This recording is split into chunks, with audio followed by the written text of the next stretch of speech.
j'avais tendance à concevoir les états d'esprit comme la bienveillance, la compassion, comme des états qui m'étaient inspirés par les personnes autour de moi ou par les personnes que je rencontrais. C'était une réaction que j'avais à ce qui se passait en face de moi. Et j'avais jamais vraiment compris que ça pouvait être quelque chose que je fabriquais, que je générais moi-même, heu, plutôt qu'une réaction. Et c'est assez révolutionnaire. Je me rappelle d'avoir fait une retraite, hem, 100 centrée sur la bienveillance et après donc vraiment, en fait, les assises étaient consacrées à la méditation de bienveillance, les marches étaient consacrées à la méditation de bienveillance et on était encouragé à continuer, la pratique de bienveillance de façon informelle pendant la journée. Donc on était saturé, de cet état d'esprit. Et il y a il y a un moment où j'ai réalisé en prenant ma tasse de tisane qu'en fait, j'éprouvais de l'amour pour ma tasse de tisane. J'avais une espèce de tendresse pour cet objet, et après j'ai réalisé qu'en fermant la porte, qui était une vieille porte, qui grinçait un peu délicatement, j'avais une forme d'amour pour cette porte, et je n'avais rien pris. Donc, pour moi, c'était épatant de réaliser qu'en fait, c'est un état d'esprit, on n'a on n'a pas besoin d'attendre que les autres nous l'inspirent ou d'exiger des personnes autour de nous qu'elles, nous inspirent ces émotions-là. On peut prendre les choses en main et les faciliter et parfois même les générer, nous-mêmes.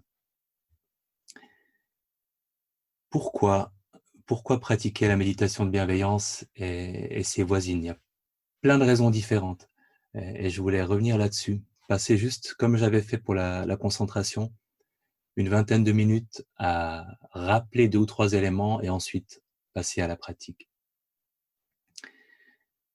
Une bonne raison de pratiquer la méditation de bienveillance et les autres, c'est que ce sont des méditations traditionnellement de concentration. Donc il y a 2 semaines, on avait parlé, de ces méditations de concentration où le but n'est pas de prendre conscience de ce qui se passe en nous tel que ça se passe en nous, mais plutôt de focaliser notre esprit et de le tranquilliser. Et traditionnellement, dans les milieux bouddhistes, c'est une méditation qu'on va proposer aux personnes qui n'ont jamais médité pour qu'elles commencent à habituer leur esprit à se stabiliser sur un objet. Parce que c'est un objet qui est assez facile d'accès, il est actif, on prononce quelque chose intérieurement, donc ça nous occupe. C'est un bon objet de concentration. C'est aussi évidemment une méditation qui peut, c'est absolument pas garanti, mais qui peut, provoquer un état de bien-être psychologique. Et si vous avez lu, les articles ou le livre, je crois, de Daniel Goleman, qui avait été publié il y a une dizaine d'années, sur les études faites sur les moines, bouddhistes tibétains. Il y avait eu une observation qui avait fait un peu le tour du monde, parce que Lama Euser, c'était son pseudonyme, mais il me semble même sûr que c'était Mathieu Ricard, était un moine tibétain. Si c'est Mathieu Ricard, c'est aussi un biologiste occidental, qu'on a installé dans une machine à résonance magnétique et auquel on a demandé de faire une succession de méditations très spécifiques pour pouvoir observer la différence dans l'imagerie suivant ce qu'on lui demandait de faire.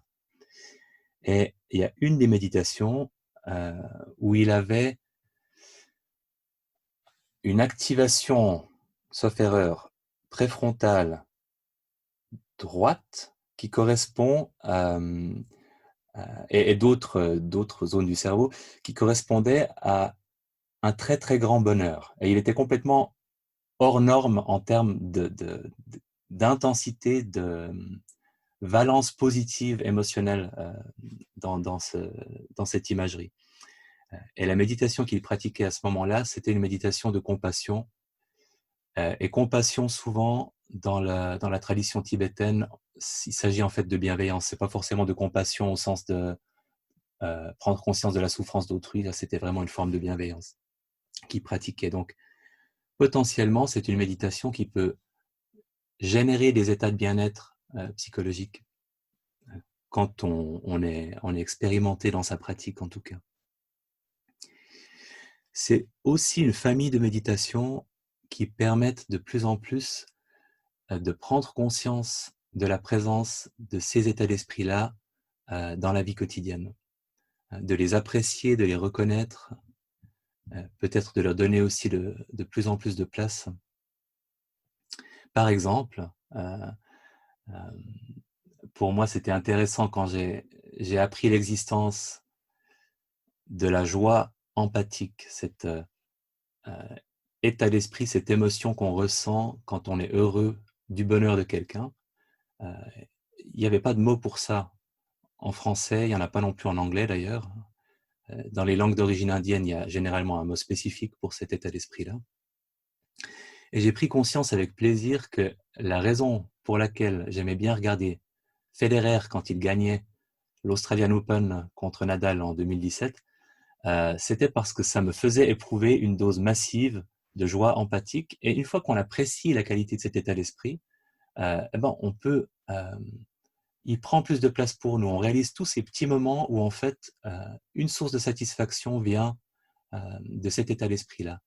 Et c'est pareil pour la compassion, mais j'en reparlerai plus tard. The Voice aussi, si vous regardez The Voice et que vous êtes content de voir que à la dernière seconde, un coach s'est retourné pour un candidat, c'est la joie empathique qui vous fait apprécier ce moment-là. Du coup, on se doute qu'il y a un potentiel psychothérapeutique assez évident dans la pratique de ces méditations. Si on pense par exemple à la dépression, qui n'est pas du tout quelque chose de simple à appréhender, même de façon méditative, parce que par rapport aux états anxieux, il n'y a pas toujours les marqueurs physiques auxquels on s'attache pour les observer de façon méditative. Et c'est intéressant dans le cadre de la dépression, les thérapies cognitivo-comportementales ont l'habitude de souligner que quand on est dans un état dépressif, on a souvent beaucoup de pensées qu'ils appellent les distorsions cognitives qui nous font interpréter ce qu'on vit d'une façon, bon, pour résumer, pessimiste. Et les méditations de bienveillance et compagnie ont l'intérêt de planter des graines, de créer de nouvelles habitudes psychologiques avec des pensées qui vont nous faire plutôt du bien, pour deux raisons, je pense. La première, c'est évidemment, bon, c'est des états positifs à la base, la bienveillance, la compassion, donc plutôt associés à des émotions agréables, mais aussi parce que ça nous tourne vers l'extérieur, ça nous tourne vers les autres, et ça nous sort de ces ruminations autour de qui on est, de ce qu'on vaut, de où on en est dans notre vie, pour nous focaliser sur une attitude active de vouloir du bien aux autres, de vouloir du bien à soi-même. Et tout le temps qu'on passe à ne pas ruminer autour de notre petite personne et de ce qu'on est, de ce qu'on vaut, et qu'on passe plutôt dans cette direction-là, même si c'est imparfait, même si on n'est pas toujours à 100% dedans, c'est du temps qu'on passe à prendre de meilleures habitudes que celles qu'on a prises quand on est dans cet état de vulnérabilité dépressive. Il y a une anecdote de Sharon Salzberg, qui est une des premières importatrices de la méditation bouddhiste en Occident, c'est finalement le mouvement qui a permis au MBSR d'émerger un peu plus tard, qui n'était pas forcément emballé à la base par les méditations de bienveillance, et qui avait fait une longue retraite où elle ne faisait que ça. Et en rentrant chez elle, elle se disait, bon, ça ne m'a pas fait grand-chose, cette retraite de bienveillance. En rentrant chez elle, elle laisse tomber, je crois, une tasse par terre, et puis elle s'entend se dire à elle-même, ah, mais c'est pas possible d'être maladroite comme ça, mais je t'aime quand même. Et ça l'a surpris elle-même de réaliser que là où d'habitude elle se serait traitée de tous les noms, elle avait eu ce mouvement de gentillesse pour elle-même, qui peut être le signe de cette évolution après une semaine de méditation de bienveillance et de ce potentiel pour prendre de meilleures habitudes psychologiques que celles qu'on a prises jusqu'à présent. Sans même parler de psychothérapie, j'aime beaucoup utiliser ces méditations dans la vie quotidienne en se demandant à quel point on peut parfois les substituer justement à des pensées, à des états d'esprit qui nous font moins de bien. Par exemple, pour la joie empathique, on en parle habituellement comme un remède à l'envie. Donc évidemment, cultiver notre capacité à nous réjouir du succès et du bonheur d'autrui, c'est évidemment un remède à notre réflexe de ne pas être vraiment content quand on apprend que quelqu'un d'autre semble plus heureux ou plus accompli que nous. Moi, j'en ai fait un autre usage qui est vraiment d'essayer, quand je suis dans un lieu public, d'attraper le bonheur des autres sur leur visage quand je le vois. Et évidemment, je dois reconnaître que ça marche particulièrement bien avec les enfants ou les chiens. Si vous voyez, je vais donner une option pour les personnes qui n'ont pas le même faible que j'ai pour les enfants de 3 à 5 ans. Ça peut marcher aussi avec les animaux. Mais d'attraper cette expression de pur bonheur à ce qu'ils sont en train de faire, qui est tellement plus transparente chez les petits-enfants et chez certains animaux que chez les adultes humains, et apprécier le bonheur, le petit peu de bonheur qu'on a à partager ce bonheur-là. Plutôt que la molle indifférence dans les lieux publics. Ça m'est arrivé hier au restaurant Métropole de la Migros à Lausanne, où j'ai eu la chance d'être à côté d'une petite fille de 4 ans qui rendait sa mère complètement folle, mais qui m'a induit beaucoup de joie empathique et je l'ai vraiment savouré.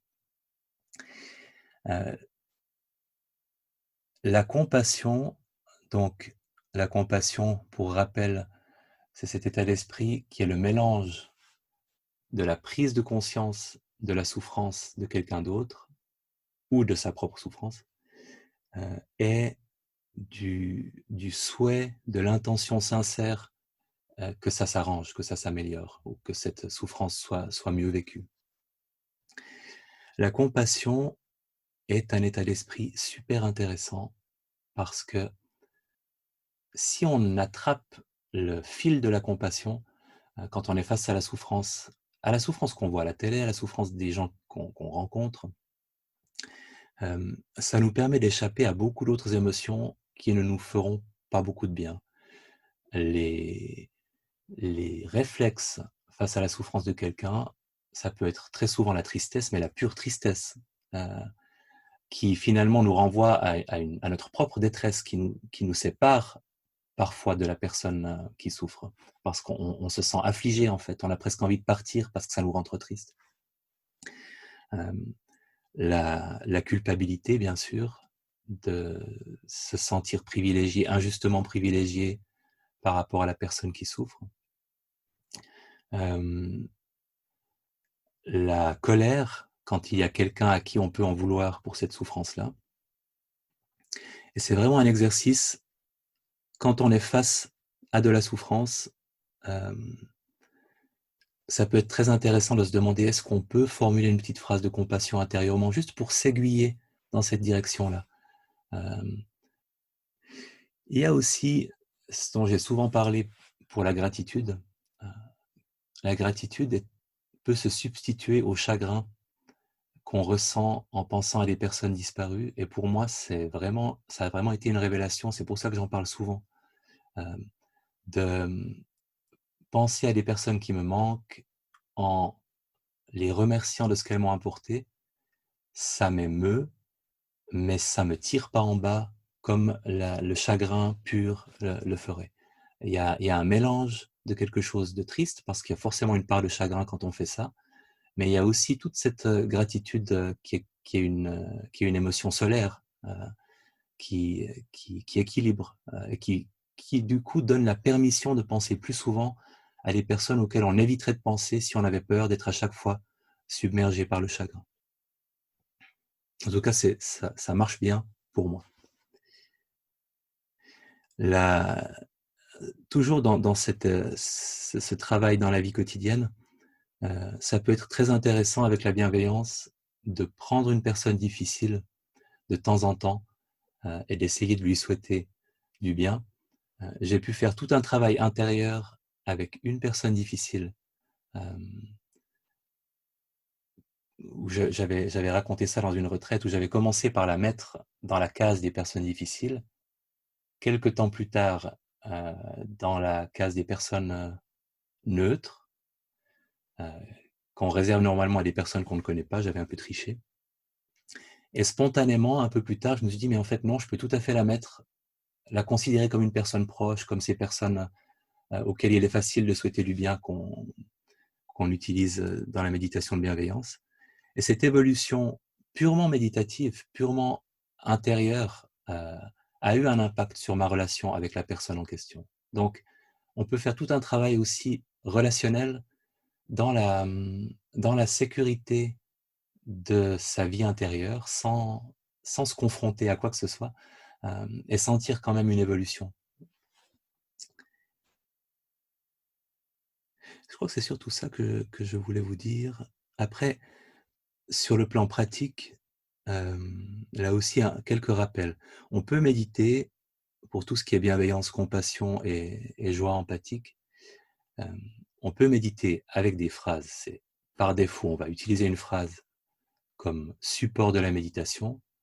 On peut, hem, la prononcer avec de très faibles intervalles entre 2 répétitions pour établir cette continuité, cette dimension de concentration, cette stabilité. Ou on peut, dès le début ou petit à petit, laisser plus d'espace, entre 2 répétitions et se focaliser plus sur le ressenti ou même sans ressenti, sur l'attitude, bienveillante. On peut, par moment, ressentir une émotion, si on a la chance, d'être un peu comme Mathieu Ricard. On peut ressentir vraiment une vague, de bienveillance. Hem, on peut aussi ne pas ressentir d'émotion, c'est pas un problème, et rester plutôt au stade de l'attitude, sans sans ressenti émotionnel.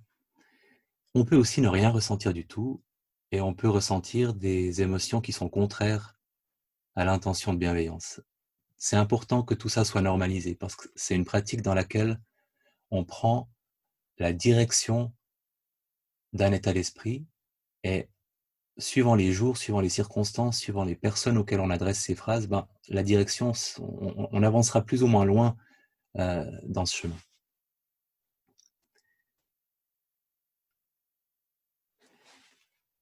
Il y a quand même une logique de progression dans la méditation. C'est-à-dire que si, en répétant la phrase, vous sentez qu'il y a un ressenti, hem, qu'il y a la manifestation de cette attitude, de cet état d'esprit, physiquement et émotionnellement, ça peut être intéressant de laisser la phrase, de laisser tomber la phrase pendant un petit moment et de vous concentrer uniquement sur cette attitude, sur ce ressenti, et d'essayer de comme on souffle sur une braise, de garder cette attitude, cette émotion présente, sans les mots, pendant un certain temps et quand vous réalisez que vous perdez le fil, de ramener la phrase au premier plan.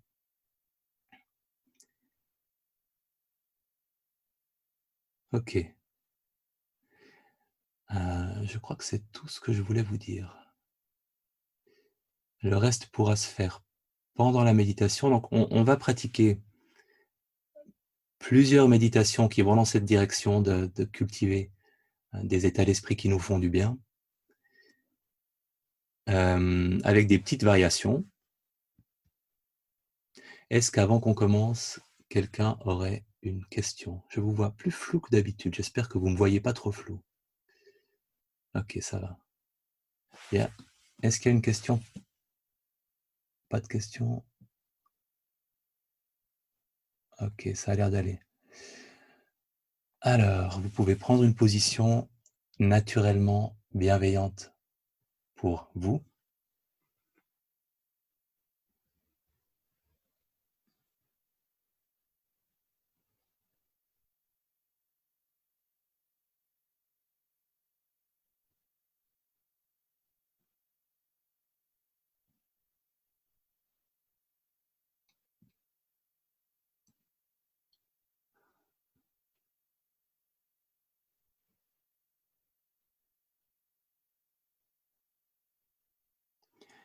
Est-ce que vous êtes bien installé?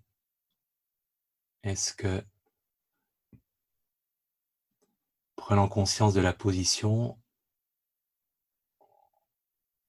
vous réalisez qu'elle pourrait être un peu plus relâchée, juste un peu plus de laisser aller, de laisser le corps se détendre.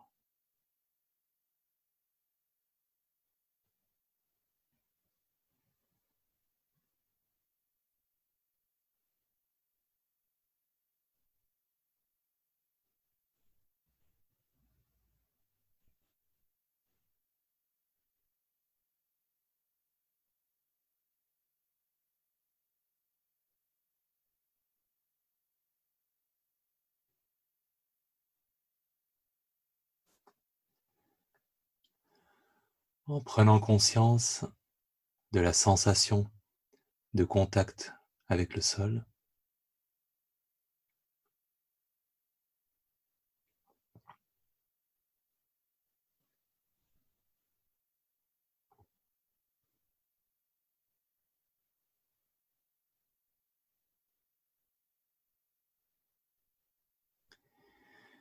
en prenant conscience de la sensation de contact avec le coussin, la chaise,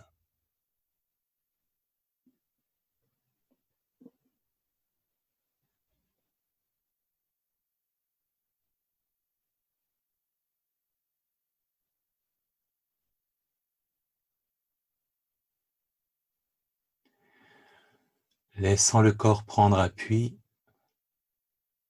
laissant le corps être porté, être soutenu.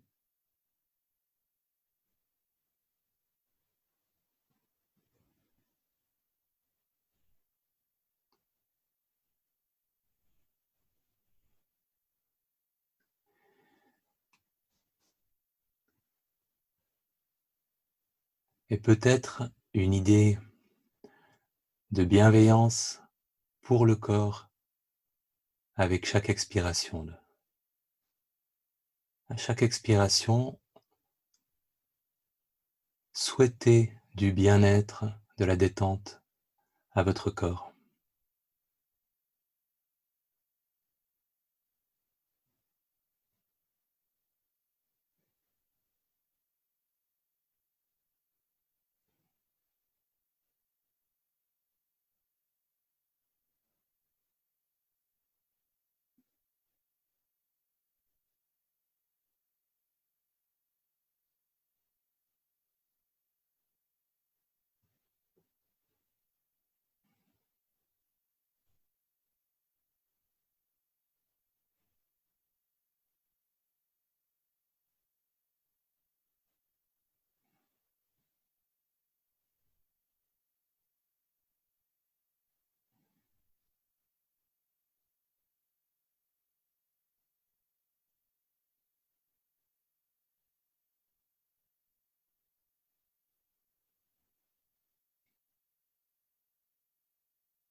Et en évoquant une personne de votre présent, de votre passé, que vous auriez envie de remercier pour ce qu'elle vous a apporté, une personne qui a fait preuve de générosité, de bienveillance, qui fait preuve de gentillesse, qui vous soutient, vous a soutenu.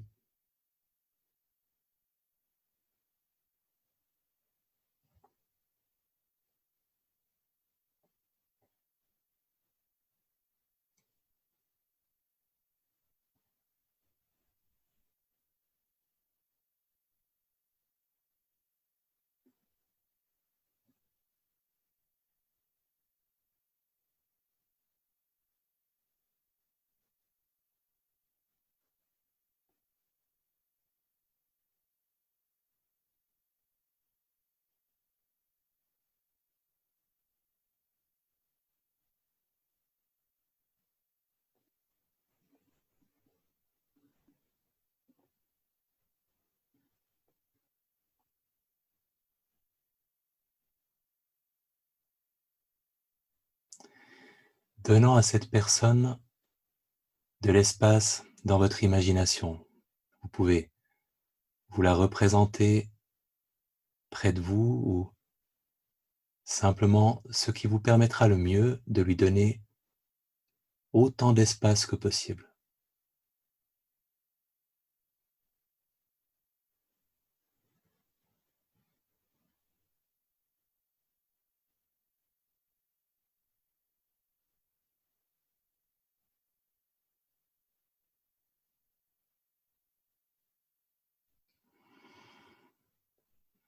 Appréciant, appréciant sa présence.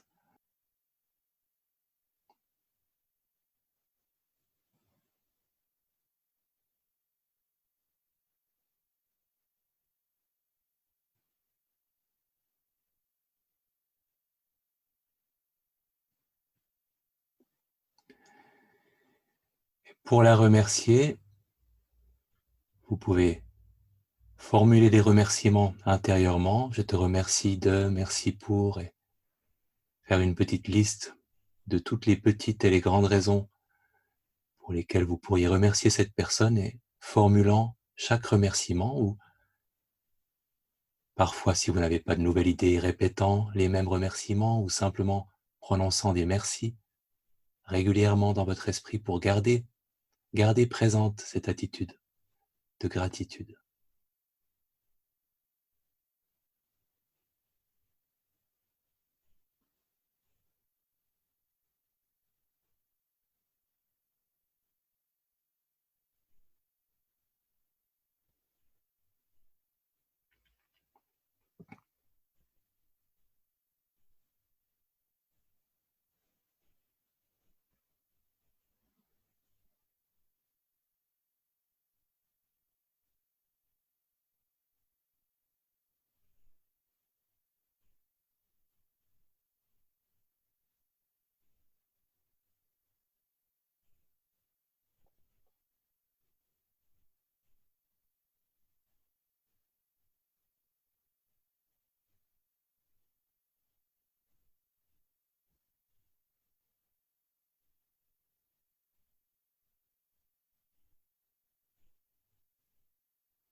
En formulant un dernier merci et après ce merci, gardant cette attitude, cette gratitude présente, la laissant s'exprimer naturellement.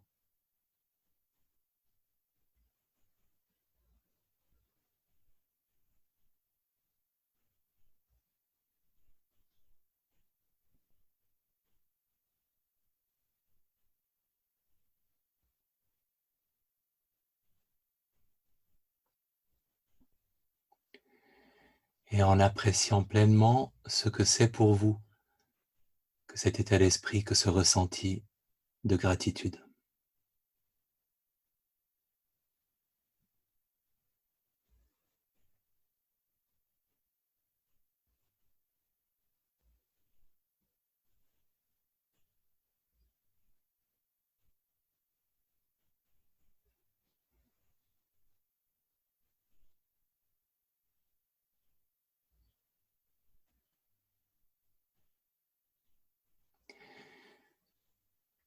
Et peut-être, si ça vous convient, laissant cette personne s'exprimer,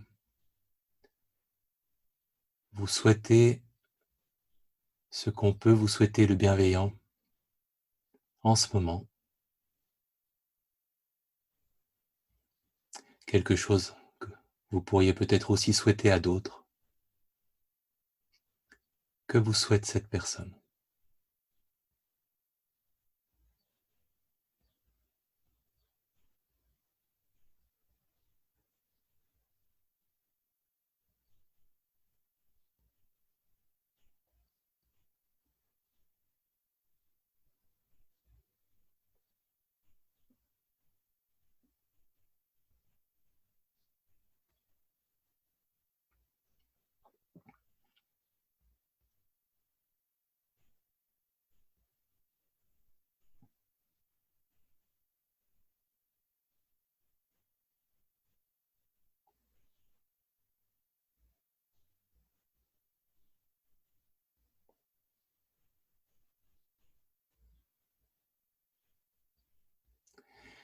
ce qu'elle vous a souhaité,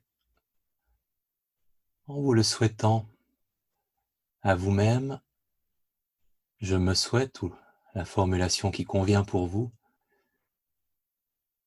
prenant soin d'adresser cette phrase à cette part de sensibilité, de vulnérabilité, cette part de vous-même qui peut l'accueillir, qui peut la recevoir. En répétant la phrase, laissant autant d'espace que vous voulez entre deux répétitions, sans perdre le fil de cette intention.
Et à chaque fois que c'est nécessaire, en ramenant votre intention à la phrase et à ce qu'elle signifie, en vous l'adressant à vous-même.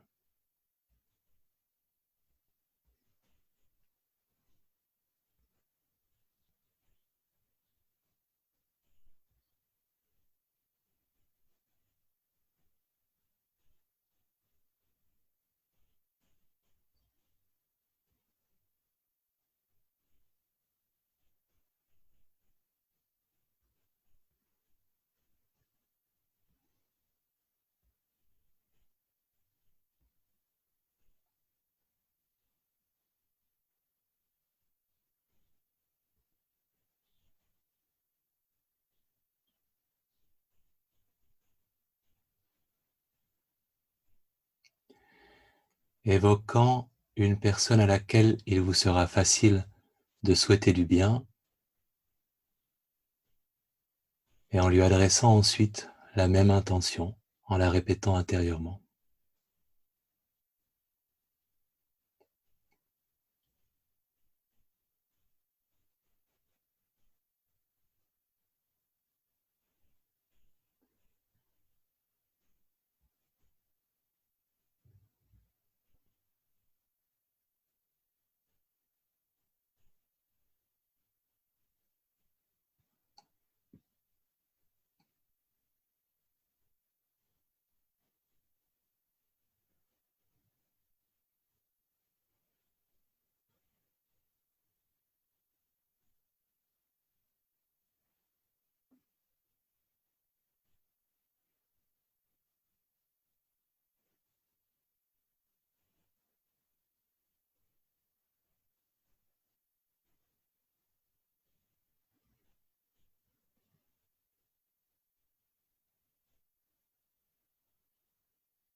évoquant une personne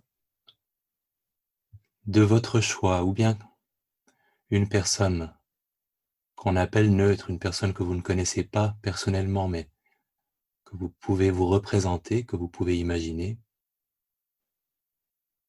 avec laquelle vous n'avez ni bonne ni mauvaise relation, ou si vous préférez, prenant une personne difficile, une personne avec laquelle la relation est difficile, en adressant à la personne que vous avez choisie la même phrase, la même intention, en la répétant intérieurement.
En prenant conscience de la présence des autres méditantes, des autres méditants, et en adressant à toutes ces personnes, choisissant ou non de vous inclure, la même intention, en la répétant intérieurement.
Et en laissant dans le silence cette attitude s'exprimer, sans les mots, que ce soit un ressenti, une intention, laissant cette bienveillance pour toutes les personnes qui médite avec vous s'exprimer intérieurement.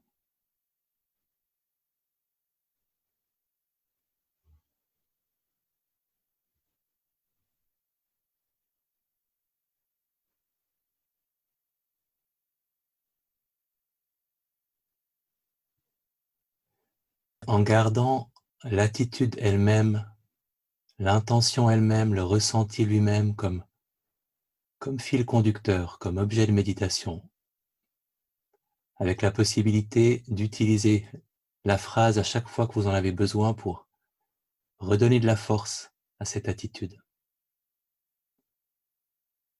Laissant cette bienveillance rayonner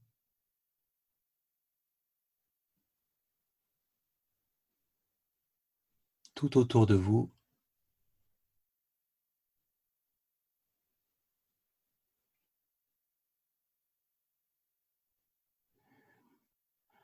adressant cette attitude bienveillante à toutes les personnes, voire tous les êtres vivants qui sont en face de vous, comme si cette intention pouvait partir de vous et s'adresser à toutes les personnes devant vous, aussi loin que votre imagination puisse porter.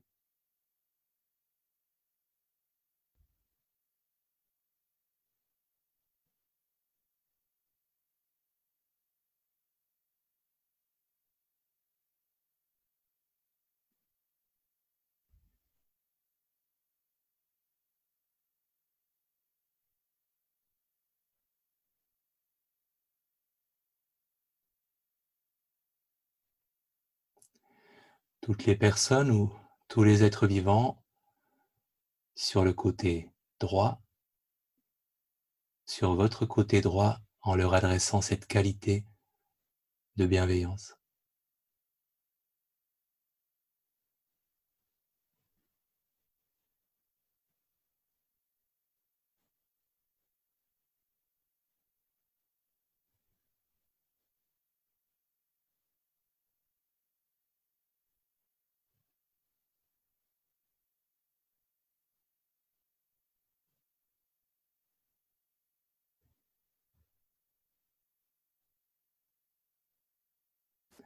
Toutes les personnes et tous les êtres vivants derrière vous.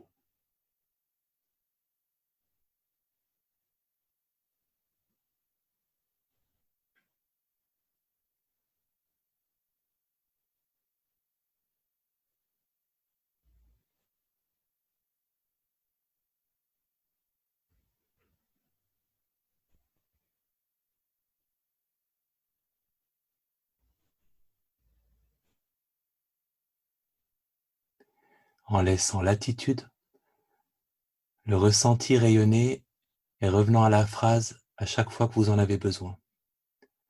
Toutes les personnes sur votre gauche, tous les êtres vivants sur votre gauche, proches, lointains, leur adressant cette qualité de bienveillance.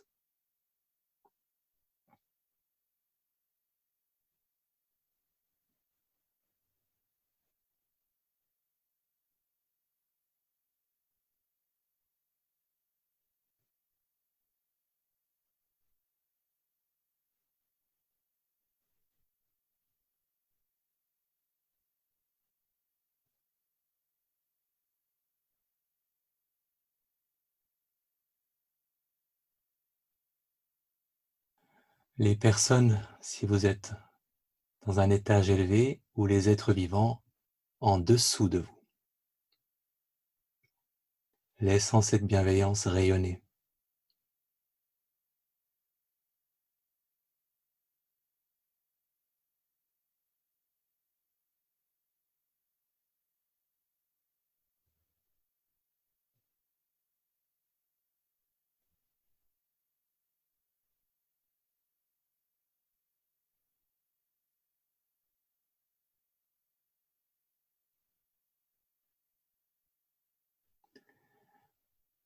Adressant cette bienveillance au-dessus de vous.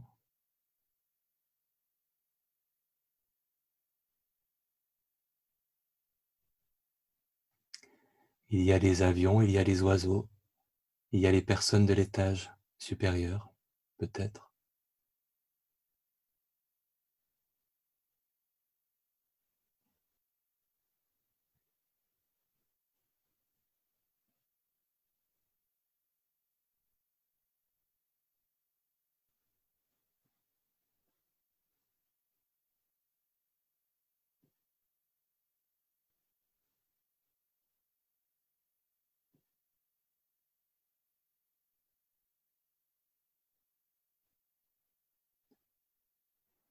et laissant cette bienveillance rayonner dans toutes les directions.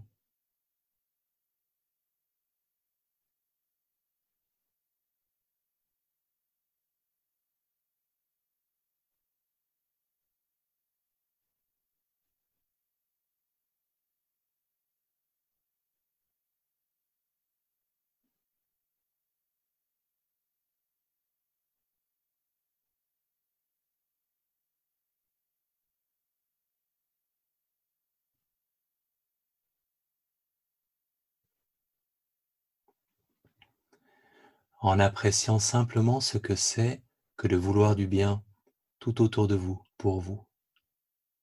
Qu'est-ce que c'est que cette bienveillance? Comment est-elle présente?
J'ai normalement réactivé les micros. On verra si ça marche. J'ai proposé, je crois que c'était la première fois que je faisais ça dans une méditation guidée de bienveillance, cette idée spatiale de la bienveillance, parce que c'est une pratique de toute façon qui existe. Ce qui est intéressant, c'est que pour certaines personnes, ne pas s'attacher aux mots, mais s'attacher à une compréhension dans l'espace de ce que c'est qu'une bienveillance qui peut rayonner, qui peut partir dans une direction, partir dans une autre, c'est différent. Et il y a des personnes qui ont des facilités pour cette façon-là de vivre la bienveillance, plus que pour l'utilisation de phrases.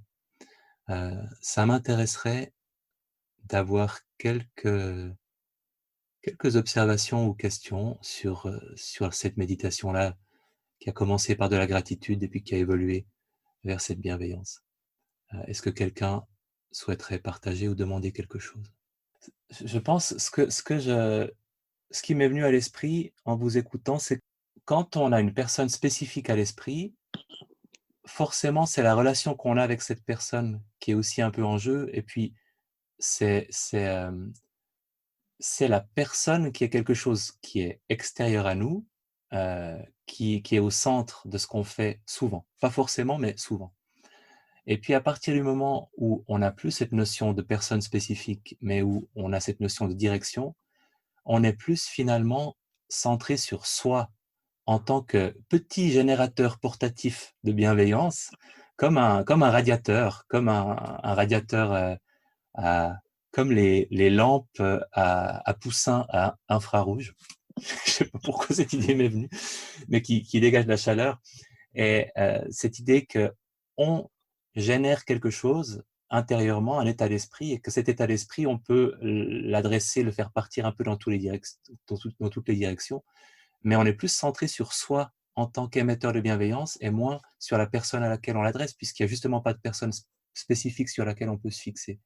Et je pense que c'est intéressant de cultiver les 2 approches, parce que la bienveillance, c'est un peu un mélange des 2. C'est la rencontre de notre capacité pure à être dans cet état, à le générer, à le fabriquer et de notre vie relationnelle et de la présence des autres autour de nous. Donc je pense que c'est intéressant de travailler sur cette distinction-là. Et du coup, si vous pratiquer la méditation de bienveillance avec des phrases, de prendre le temps, en tout cas à la fin de la méditation, de travailler sans phrase, de la façon qui vous convient le mieux, en restant juste sur cette idée d'émettre, de générer, de cultiver une petite flamme intérieure et d'être centré sur vous en tant que petite flamme plutôt que sur les personnes auxquelles ça peut s'adresser. Je pense que dans les,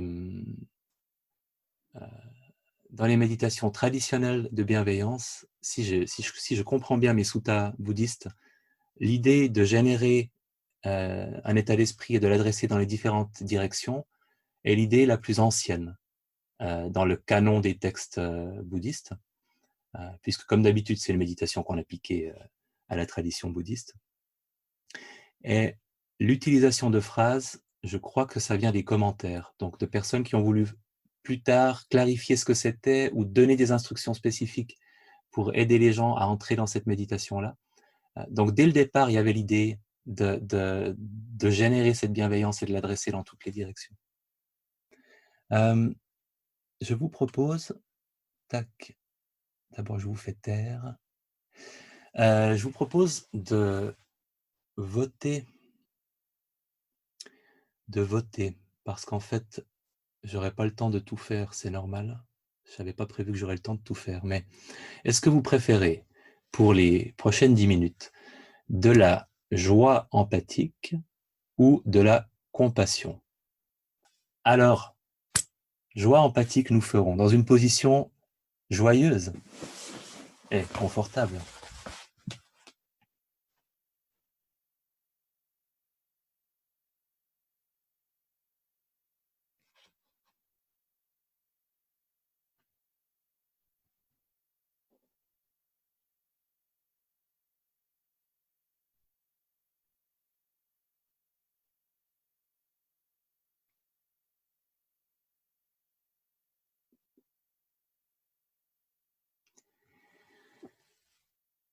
Est-ce que la position est aussi confortable qu'elle peut l'être?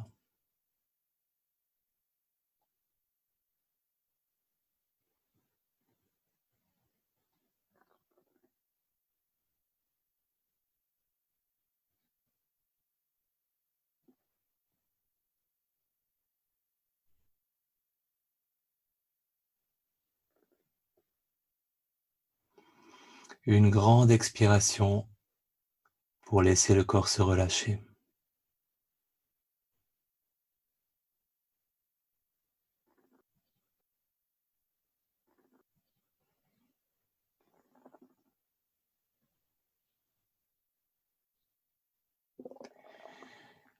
Évoquant une personne pour laquelle il nous est facile de se réjouir des moments de bonheur, des moments de succès. Une personne qui nous fait sourire quand on la voit sourire. Ça peut être une personne ou ça peut être aussi un animal.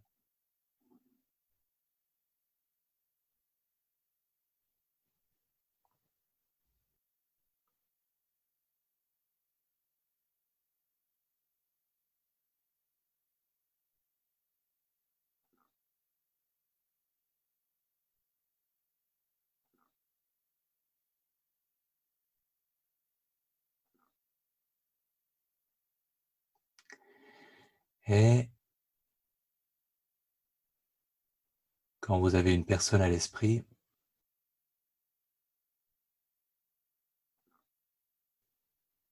imaginant cette personne dans ces moments de bonheur, de plaisir.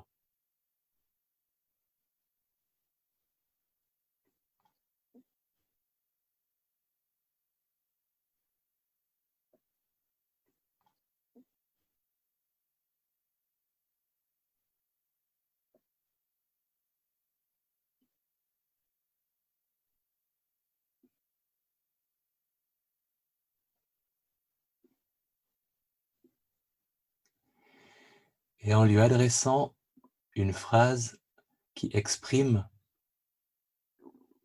cette capacité à vous réjouir de son bonheur, ce plaisir que vous avez cette appréciation de son bonheur et plusieurs formulations sont possibles. À vous de choisir.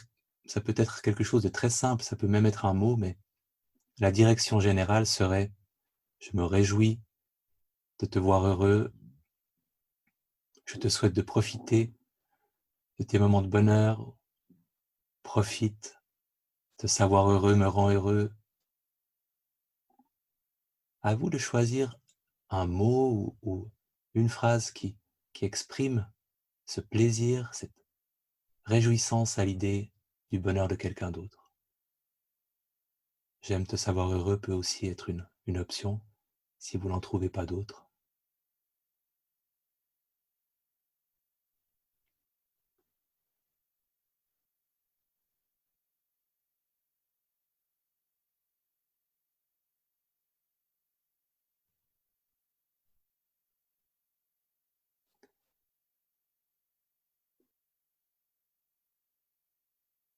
Quand vous avez une phrase, en ayant cette personne à l'esprit, cette personne dans ses moments de bonheur, passé, présent, futur, en lui adressant les mots, en les répétant intérieurement, prenant conscience de cette intention que les mots portent.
En évoquant les personnes autour de vous, les personnes qui méditent avec vous,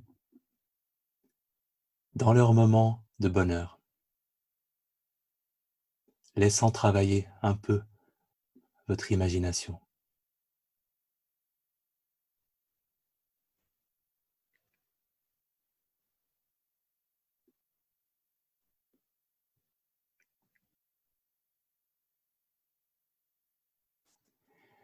Et en leur adressant les mêmes mots, la même intention.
et en laissant cette qualité de joie empathique s'exprimer silencieusement et, si vous le souhaitez, en la laissant rayonner dans toutes les directions.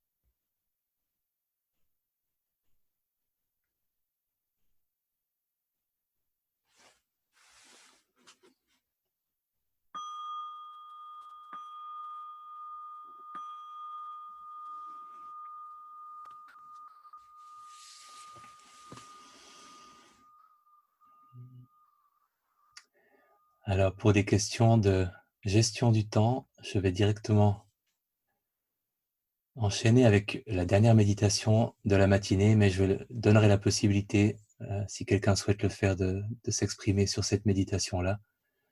J'aimerais juste commenter que j'avais une banane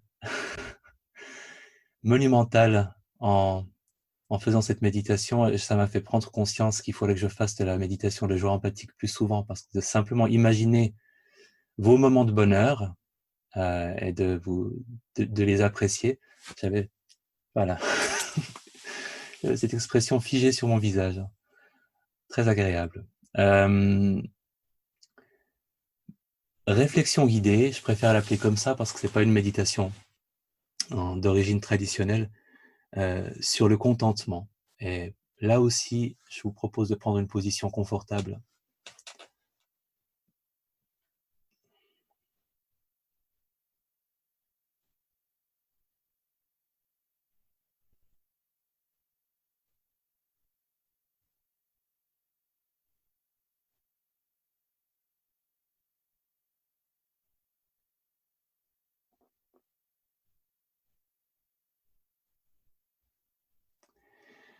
Avec chaque expiration, c'est un corps qui se détend.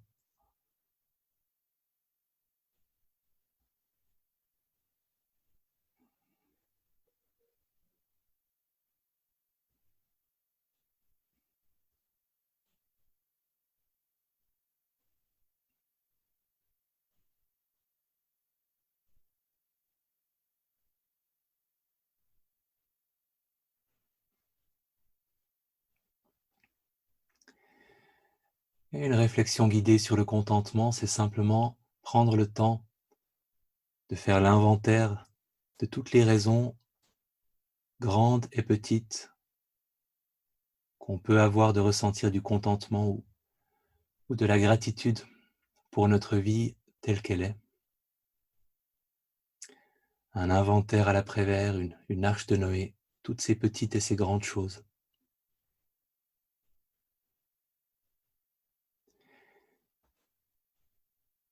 Et en prenant d'abord conscience du corps, et une bonne question pour une réflexion guidée sur le contentement, c'est de commencer par vous demander quelle est la partie du corps où vous auriez le plus de plaisir à déposer votre attention.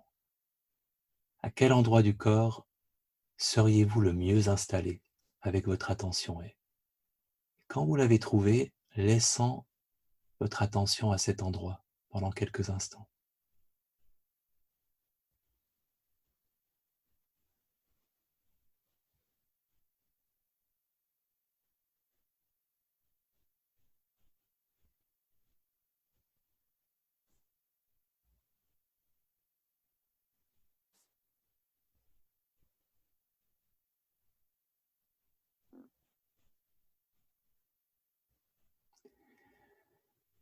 Et en prenant conscience du corps dans son ensemble,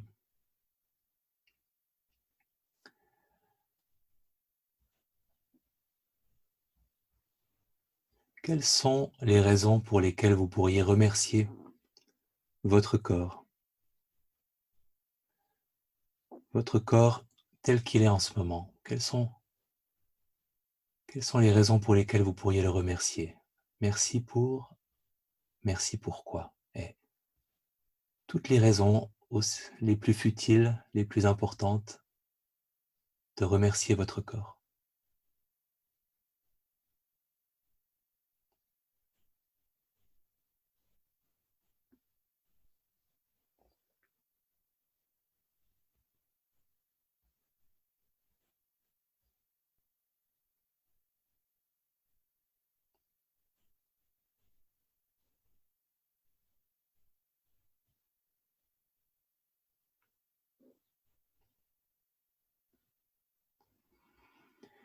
Prenant conscience de votre état d'esprit en ce moment,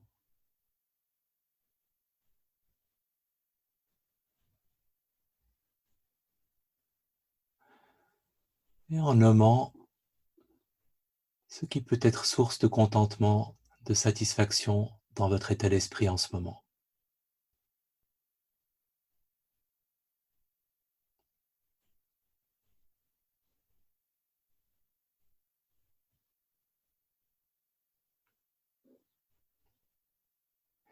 Et à tout moment, dans cette réflexion guidée, si vous êtes à court d'idées, ne vous inquiétez pas, c'est un muscle qui demande à s'entraîner.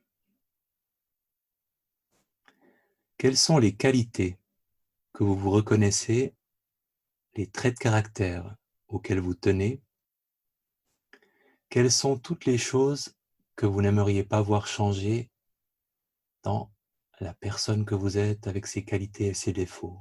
Prenons le temps de formuler chacune de ces qualités, de ces traits de caractère, ces qualités morales, intellectuelles, affectives, tout ce qui contribue à une satisfaction, tout ce qui n'aurait pas besoin de changer, en nommant intérieurement.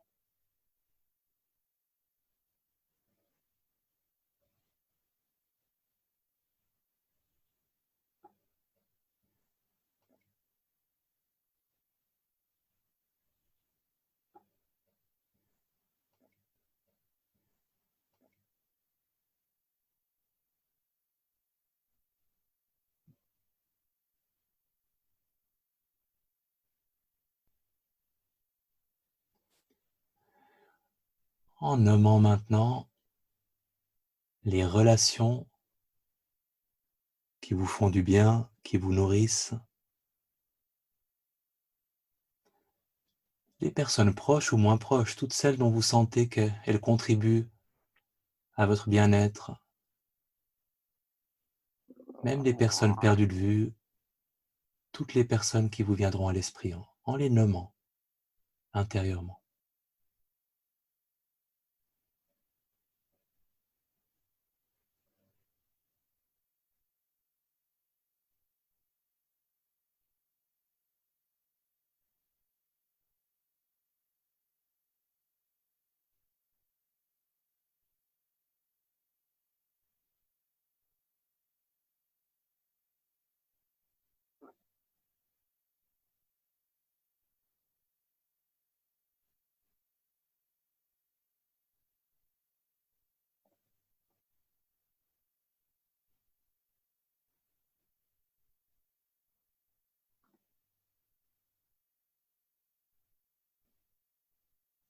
Quelles sont les activités durant vos semaines qui vous ressourcent, qui vous font vivre l'instant présent, qui vous font du bien, les activités ou simplement les moments de la journée, les moments de la semaine. Prenons le temps de les nommer, de les reconnaître.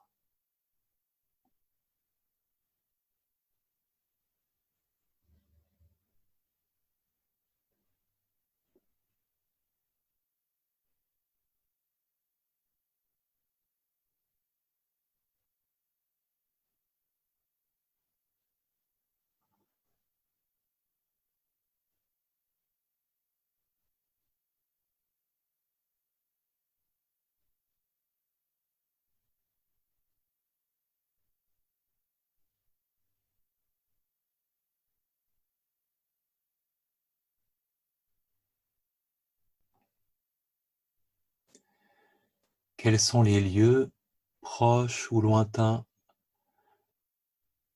qui sont précieux pour vous, dans lesquels vous vous sentez bien.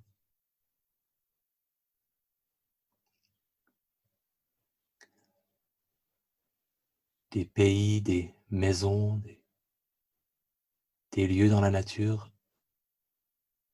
Prenons le temps de les imaginer, de les nommer.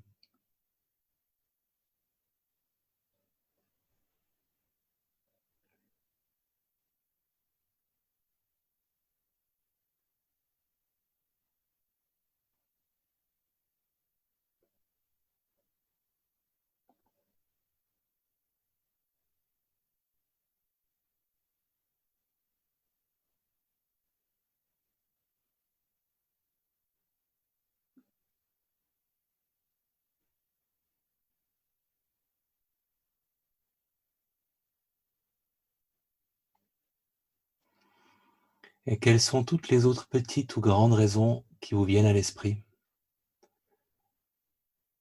Les raisons d'éprouver du contentement ou même de la gratitude pour cette vie qui est la vôtre en ce moment.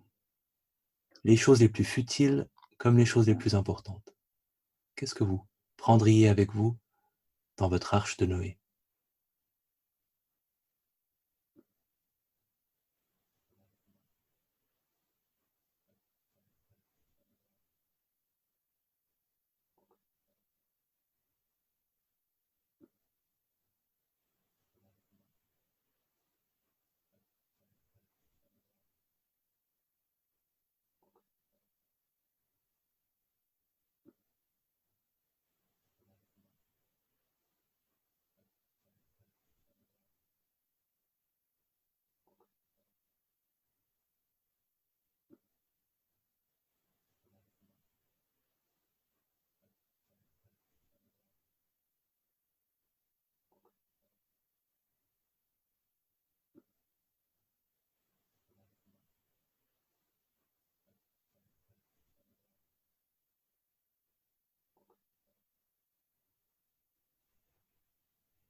Bon, comme j'en suis à énumérer les desserts de mon enfance, je pense que la liste commence à être suffisamment longue.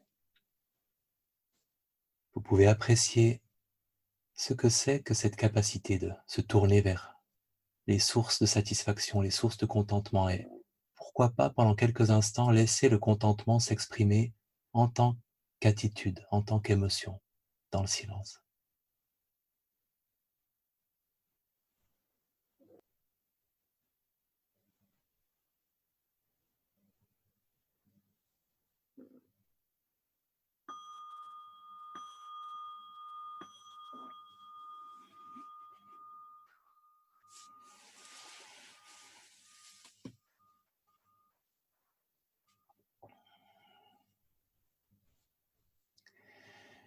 Une précision très importante pour cette méditation, cette réflexion guidée sur le contentement. Si par moment vous avez vraiment très peu d'idées qui vous sont venues, ça ne veut pas dire que votre cœur est sec et que votre vie est vide, mais ça veut dire que vous n'avez pas suffisamment d'entraînement avec ces réflexions guidées. Et plus on le fait souvent, plus le muscle de la recherche de ce qui nous convient, ce qui n'aurait pas besoin de changer se développe et plus on trouve aussi de nouvelles choses. Et vous pouvez inviter ce que vous voulez, même des choses parfaitement futiles et farfelues. Il m'est arrivé d'apprécier mon wok en inox à la fin de la méditation, juste après avoir exprimé mon contentement de vivre dans un pays en paix. Donc voilà, les très grandes choses et les choses parfaitement futiles peuvent cohabiter. Il est à peu près l'heure, mais j'aimerais quand même laisser l'occasion aux personnes qui le souhaiteraient de s'exprimer ou sur ce contentement ou sur la joie empathique qu'on a pratiquée juste avant. Merci beaucoup, je vous souhaite un week-end plein en effet de moments de joie empathique et pour ça il faut être attentif à ce qui se passe autour de soi et les saisir quand ils sont là. Ou regarder en boucle des vidéos de Federer gagnant l'US Open ou l'Australian Open, surtout celle contre Nadal en janvier 2017. Bon week-end à tous et à une prochaine. Merci. Merci beaucoup. Merci beaucoup. À bientôt. Ciao, bon week-end. Merci.